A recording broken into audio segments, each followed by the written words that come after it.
Neskek eta mutilek ikasketa berdinak hautatzen aldituzte. Ze eragin dauka generoak ikasketak hautatzeko orduan? Bergarako udalak emakunderen laguntzarekin diagnostiko bat egin du galdera horien erantzuna ezagutzeko. 3 alderdiren inguruan galdetu zaie herriko 13 eta 18 urte bitarteko 635 gazteri, horien familiei eta ikastetxeetako profesionalei.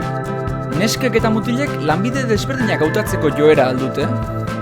Zein faktorek dute eragina aukeraketan? Lanbideen inguruko estereotipo, mito, genero oztopo eta uste okerrik ba aldago? Erantzunetatik hainbat ondorio atera dira, nabarmenenak ondorengoak. Ikasleek eta familiek uste dute ikasketak aukeratzerakoan generoak ez daukala eraginik. Familia gehienek nahi dute beren seme-alabek gustatzen zaien lanbidea aukeratzea. Ikasleek eta gurasoek uste dute lanbidearekiko zaletasuna pertsona bakoitzaren araberakoa dela. Hala ere, eztabaida taldeetan nabarmendu dira zenbait joera. Neskei, oro har, erakargarriagoak egiten zaizkie osasun zientziak, arteak eta gizarte arloa. Mutilek aldiz nahiago dituzte heziketa fisikoa eta kirola, ikasketa teknikoak eta teknologia. Gaitasunei dagokienean antzerako zerbait gertatzen da.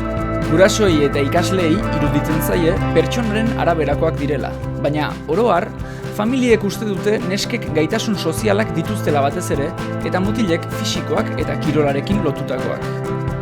Ikastetxeetako matrikulazio datuetan nabari dira hainbat desberdintasun.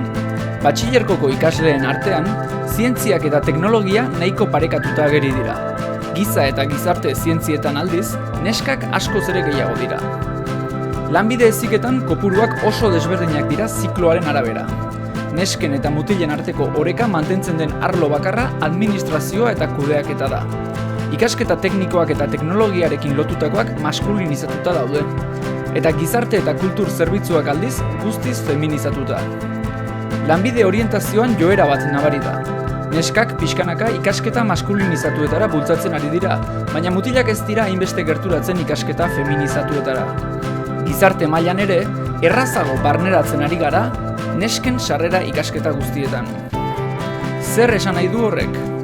Rol eta estereotipo tradizionalak mantentzen direla, eta horregatik lanbide batzuetan emakume gehiago eta besteetan gizonezko gehiago daudela. Familiek orokorrean ez dutela ikusten generoak eraginik daukanik beren seme-alaben etorkizuneko lanbidean. Neskak arlo tekniko eta teknologikoetara hurbiltzen ez badira, lan aukera ugari galduko dituztela etorkizunean.